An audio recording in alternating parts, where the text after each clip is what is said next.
안녕하십니까. 프로젝트 Read Your Mind의 발표를 맡은 인공지능 데브 코스 4기 양정우입니다. 목차는 다음과 같습니다. 첫째, 프로젝트 개요.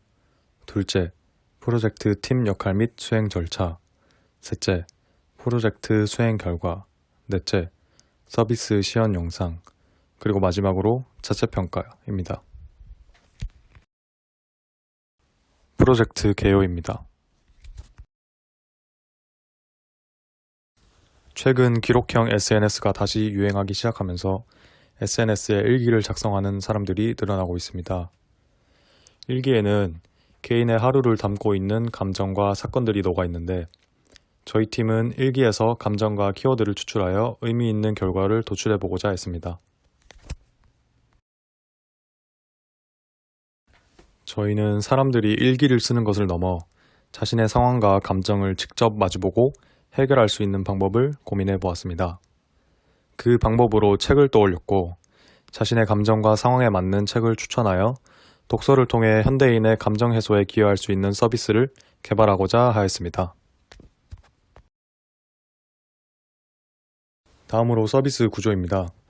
사용자가 웹에서 일기를 입력하면 AWS 서버에서 KC 일렉트라 모델과 키버트 모델이 일기에서 각각 감정과 키워드를 추출합니다.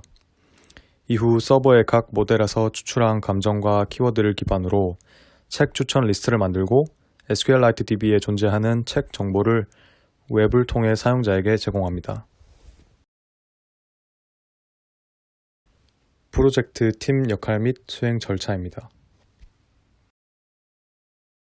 수행 기간 및 진행 과정은 다음과 같습니다. 프로젝트 팀 구성 및 역할은 다음과 같습니다. 프로젝트 수행 결과입니다. 감정 분류 모델의 학습 데이터로는 AI 허브의 한국어 단발성 대화 데이터셋을 이용하였습니다. 본 데이터셋은 행복, 중립, 혐오, 놀람, 공포, 슬픔, 분노로 7개의 감정으로 분류가 되어 있었습니다. 그리고 각 카테고리별 약 5,500개의 데이터로 총 38,594개의 데이터로 이루어져 있습니다. 데이터 정제 과정에서 전체 감정 라벨 중 일기에 등장할 것이라고 생각한 감정을 행복, 중립, 불안, 분노, 슬픔 총 5가지로 선정하였습니다. 또한 데이터를 직접 확인해 본 결과 라벨링이 정확히 되어 있지 않은 데이터가 다수 존재한다는 것을 발견했습니다. 따라서 5가지 감정으로 데이터를 다시 분류하였으며 그 결과 중립 데이터가 다른 감정들에 비해 개수가 많은 것을 확인하였습니다.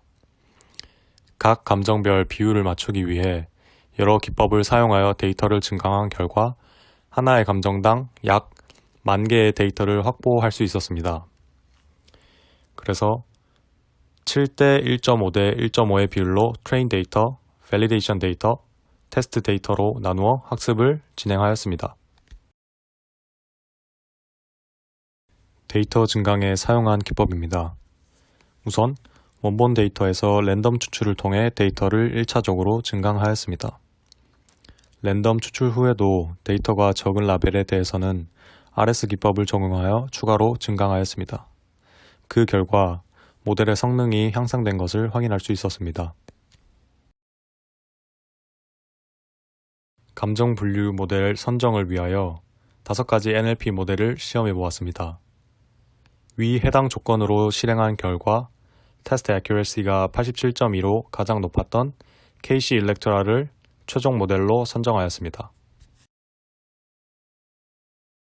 KC 일렉트라 모델은 정제되지 않고 신조어와 오탈자 등의 표현이 많은 데이터에 적용하기 위해 온라인 뉴스의 댓글 등을 수집해 토크나이저와 일렉트라 모델을 처음부터 학습한 프리-트레인드 일렉트라 모델입니다. 일기도 신조어와 오탈자 등의 다양한 표현이 존재하므로 KC 일렉트라가 좋은 결과를 낼 것이라 예상하여 감정 분류 모델로 선정하였습니다. 모델 학습을 위한 전처리 과정과 토크나이저는 다음과 같습니다. 모델의 성능을 개선시키기 위한 방법으로 epoch을 300으로 설정하였고 early stop을 적용하였으며 고정된 learning rate를 사용하는 것이 아니라 learning rate scheduler를 사용하였습니다. 이때 두 가지 스케줄러를 실험한 결과 더 좋은 성능을 보였던 exponential LR를 사용하였습니다. 옵티마이저는 accuracy 상에서 큰 차이가 없었지만 학습 속도가 약 1.5배 정도 빨랐던 아담 W를 선정하였으며 weight decay 값을 0.1로 조정하여 성능을 높였습니다. 데이터는 각 라벨별 10,000개씩의 데이터를 갖도록 데이터를 증강하여 학습에 사용하였습니다. 키워드 추출 모델의 경우 도서의 키워드를 추출하기 위하여 도서 데이터 수집을 진행하였습니다. 데이터는 yes24의 해시태그, 책 소개, yes24 리뷰, 출판사 리뷰, 그리고 추천평을 이용하였습니다. 회원 리뷰의 경우 도서와 관련 없는 데이터가 존재하는 경우가 있어 활용 데이터에서 제외하였습니다. 도서 데이터에 존재하는 불필요한 데이터에 대한 전처리를 진행하였습니다. 도서 해시태그의 경우 위키즈 언더 블락과 같이 책의 내용과 무관한 해시태그가 존재하였으며 책 속에 yes24 리뷰, 출판사 리뷰, 추천평의 경우 책의 내용보다는 책의 성과에 대한 문장이 존재했습니다. 따라서 제외할 단어를 선정한 후 해당 단어가 들어간 해시태그와 문장을 삭제하는 방식으로 데이터 전처리를 진행하였습니다. 키워드 추출 모델인 키버트의 전체적인 동작 과정입니다. 먼저 버트 모델을 통해 문서 수준에서의 임베딩 값을 얻습니다. 그 다음으로 OKT를 통해 문서에서 명사를 추출한 다음 count vectorizer를 통해 trigram을 얻습니다. 이를 버트 모델에 입력시키면 구절 단위의 임베딩 값을 얻을 수 있습니다. 마지막으로 문서 임베딩 값과 구절 단위의 임베딩 값을 코사인 유사들을 통해 가장 유사한 키워드를 추출합니다. 앞의 과정을 각 데이터별로 반복하여 총 4가지의 키워드 리스트가 생성됩니다. 각 키워드 리스트를 책에서 제공하는 해시태그와 합친 후 각 키워드들을 어절 단위로 나누어 빈도수가 3 이상인 키워드를 재추출하여 종합 키워드 리스트를 생성합니다. 마지막으로 다시 각 종합 키워드 리스트에서 빈도수를 기준으로 상위 키워드를 추출하게 되면 최종 키워드 리스트를 얻게 됩니다. 일기를 통한 도서 추천 과정은 감정 기반과 키워드 기반 두 가지로 나뉩니다. 먼저 감정과 키워드 각각의 책을 추출합니다. 감정만을 기반으로 추출한 책은 실제 일기 내용과 거리가 있으므로 이를 해결하기 위해 감정 기반 책과 키워드 기반 책을 비교하여 중첩되는 책이 있다면 그 책을 우선적으로 선택합니다. 각 감정에 대해 3권의 책을 추천하는데 만약 추출한 책의 개수가 3권 초과이거나 미만일 경우 임의로 책을 제외하거나 추가합니다. 이러한 방식으로 감정을 기반으로 추천하는 책 3권과 키워드를 기반으로 추천하는 책 9권을 사용자에게 추천합니다. 다음은 웹 개발 과정입니다. 로컬 환경에서 장고를 활용하여 페이지를 구현하고 Git을 활용하여 AWS 서버에 장고 프로젝트를 푸시한 뒤 AWS 서버에서 엔진엑스를 연결하여 웹 배포를 진행하였습니다. 서비스 시연 영상입니다. 프로젝트 메인 페이지입니다. 좌측에 감정과 키워드 추출의 정확도를 높이기 위한 제한사항이 있습니다. 미리 준비한 일기를 입력해 보겠습니다. 좌측 상단에 감정과 키워드가 추출되었음을 확인할 수 있습니다.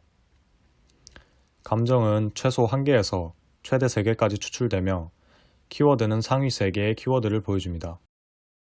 책 영역의 좌측과 우측을 클릭하여 책을 앞뒤로 넘길 수 있으며 감정의 변화에 따라 각 3권의 책을 추천하며 키워드는 총 9권의 책을 사용자에게 보여줍니다. 마지막으로 자체 평가입니다. 초기에 계획했던 대로 감정과 키워드 2가지 방식이 모두 구현되어 성과가 있다고 판단하였습니다. 또한 샘플 일기 데이터로 자체 테스트를 진행한 결과 추출되는 상위 3개의 감정과 키워드가 일기에 포함되어 있는 것을 확인하였습니다. 그러나 키워드 추출의 성능이 아쉬웠고 DB에 저장되어 있는 도서 데이터가 한정적임에 따라 키워드를 찾았음에도 적절한 책을 찾지 못하는 경우가 존재하였습니다. 이에 대해 키워드 추출 과정을 심화시켜 모델의 정확도를 개선함과 동시에 더 다양한 도서 데이터를 수집함으로써 개선이 가능하다고 생각합니다. 또한 대화 데이터 수집의 한계로 감정 라벨을 5가지로 제한하였기 때문에 감정 분류의 정밀함이 부족했고 감정 분류 모델의 최적화 진행 시에 정확도 향상의 폭이 좁았던 부분이 아쉬웠습니다. 이는 감정 라벨을 다양하게 확장한다면 개선이 가능하다고 생각하고 추후에 더 다양한 최적화 방법을 시도함으로써 더 정밀한 분류를 이뤄낼 수 있을 거라 생각합니다. 마지막으로 한국어만 사용이 가능하다는 한계점이 있기 때문에 학습 데이터를 늘려 다양한 언어를 포함할 수 있는 서비스로 확장하는 것을 검토할 예정입니다. 이상으로 발표 마치겠습니다. 감사합니다.